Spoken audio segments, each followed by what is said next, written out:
So alam niyo ba mga katormo, may tuturo na naman ako shortcut sa inyo. Kung ikaw ay nandito sa Mindanao Avenue, pupunta ka ng Piland o Tantansora Avenue, siyempre alam ko gagawin mo, mag-u-turn ka pa doon sa may bandang Central Avenue. Itong ituturo ko mga katormo, hindi ka na mag-u-turn doon, hindi ka na mapapalayo. Kaya nga shortcut eh.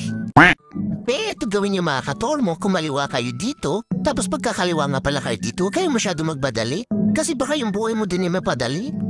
Isipin mo yung mga truck na dumadaan na yan pag ikaw nasagasaan yan. Sigurado, kalas yung 2 itlog mo. Kaya ang gawin niyo mga katormo, i-on mo yung signal light mo pakaliwa. Tapos kung kaya mo itaas yung kamay mo, itaas mo. Bilang signal na tatawid ka. Shoutout nga pala doon sa naka-Sniper 155. Tumigil talaga siya para makatawid ako. At eto mga katormo, nakapasok na tayo. Ito nga palang kinaliwaan ko ay Makaya Street. Alam niyo ba mga katormo, nang dumadaan ako dito, napansin ko lang ako lang mag-isa. Saktong-sakto to sa mga gusto mapag-isa para naman tuluyan mo yung makalimutan siya.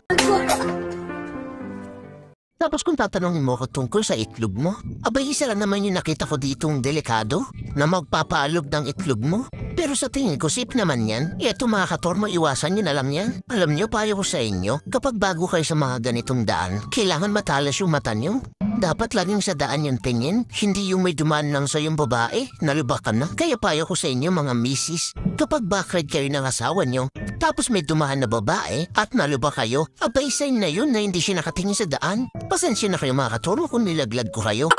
At eto mga katormo, nakalabas na tayo sa Tandansora Avenue.